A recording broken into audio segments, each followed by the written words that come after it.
You're tuning into Black and White Sports on YouTube. The no-holds-barred truth on sports.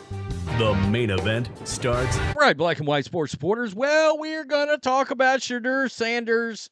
I got to tell you, everything that goes on with him is going to be very interesting to follow, okay? This is going to go through training camp into preseason. I will say this, being a fifth-round pick, we should see him on the field quite a bit for the Cleveland Browns in preseason if he's really treated like a fifth-round pick. A lot of people feel like Dillon Gabriel is already asked out, all right? And that kid's got some potential too, and it's going to be interesting to see how this plays out. I will assume Joe Flacco will be the starter, all right? And then Shedeur and Dillon Gabriel will be fighting it out for the backup job. They may carry three. Some people are saying they're going to keep Kenny Pickett. I just don't know if I see that. He seems like the odd man out because how the F are you going to get these guys reps? I mean, that's the issue with that many quarterbacks. By the way, there is a world out there, and I heard something yesterday, maybe a video coming, that Deshaun Watson could mess this whole thing up, actually. Yikes. So, this is interesting. Malik Nabers, who, of course, it looks like he's going to be an all-world wide receiver for the New York Giants. Of course, they took Jackson Dart. They got Russell Wilson. They got Jameis Winston. And Jackson looks like the future for the Giants if everything goes right for Daboll, right? We heard the story about Daboll and Shedeur and that meeting not going well. And no doubt, I mean, I read yesterday, Shedeur was treating this as if as a recruitment situation where he thought teams needed to recruit him when no, it's the other way around. You need to sell yourself and put your best foot forward for these teams to want you on their team in the quarterback room. So Malik Nabers has made some comments that's rather interesting. And it makes you wonder, he's a Shedeur Sanders guy. You can tell he's a Shedeur Sanders guy. And is there going to be issues there? I don't know. And I think it's going to be interesting. I think in Cleveland they run the risk. I said yesterday, if you got a few guys in the locker room that really like Shedeur, you got a dumpster fire situation waiting to brew. All right? Seriously. By the way, we'll get to Merril Hoge in a minute because he crushed Caleb Williams before the draft last year, and he has crushed Shedeur Sanders too. And, of course, Merril Hoge played running back for the Pittsburgh Steelers back in the day. He's now a draft analyst. Giants wide receiver, who did this? Josh Alper at PFT. Giants wide receiver Malik Nabers won't be playing quarterback with Shedeur Sanders, but his comments about the rookie may lead some to revisit his team's decision to pass on Sanders in the future. Sanders wound up going to the Browns in the 5th round. Nabers said on the 7 a.m. in Brooklyn with Carmelo Anthony podcast, there's, quote, no way in hell. That's a quote. Sanders should have lasted that long. Nabers referenced knocks on the way Sanders carries himself, which included reports of a rough meeting with Giants head coach Brian Daboll. And he said he feels, quote, bad for how that happened to him because he really played his ass off while completing a high percentage of passes behind a poor offensive line at Colorado. That offensive line was poor, but he also took a lot of sacks, and which could tell you that also led in part to why his completion percentage was so high. Instead of throwing the ball away, which would have hurt the completion percentage, he just ate it, all right? Quote, you can't do that. You can't do that. Quote, you don't do that to somebody like that. You can't knock his talent. Some things you just can't knock.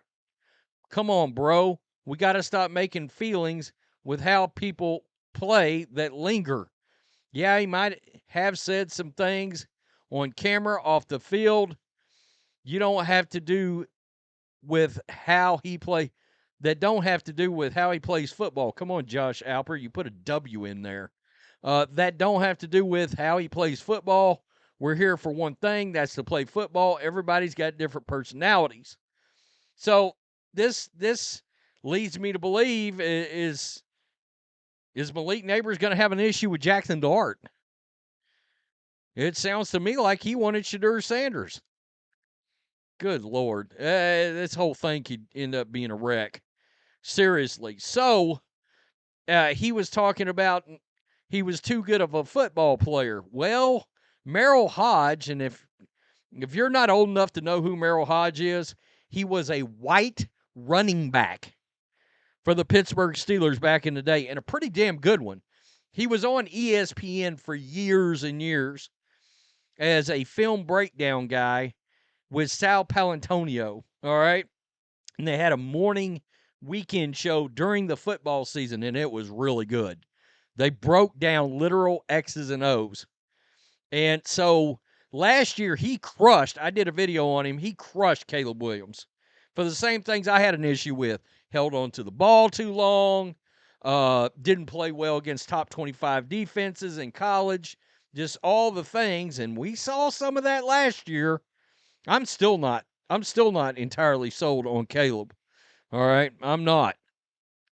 So here we go. On appearance with WDVE, Hoge spoke about the reason why he believes Sanders is set to underperform. Quote, "That's the skill set you're looking for," Hoge says. "He ain't even close. He ain't even in the ballpark. There's some toughness to him I like. But how he moves, he ain't going to put fear in anybody. He is not mobile at all." Talking about Sanders.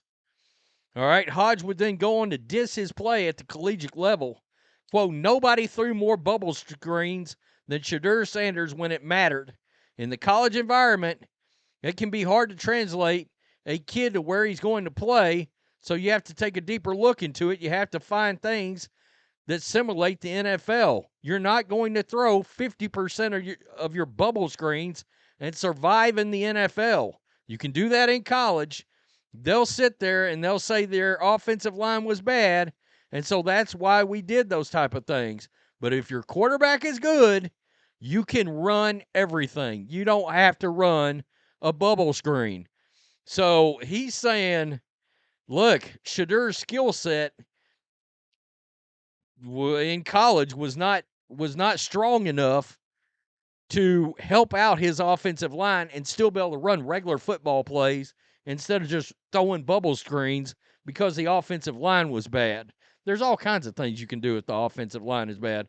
Number one, just get the damn ball out quicker. And I had heard prior from Quincy Avery, who's an NFL quarterback analyst. He was on with Ryan Russillo. He was talking about the fact that Shedeur struggled reading the blitzer, all right?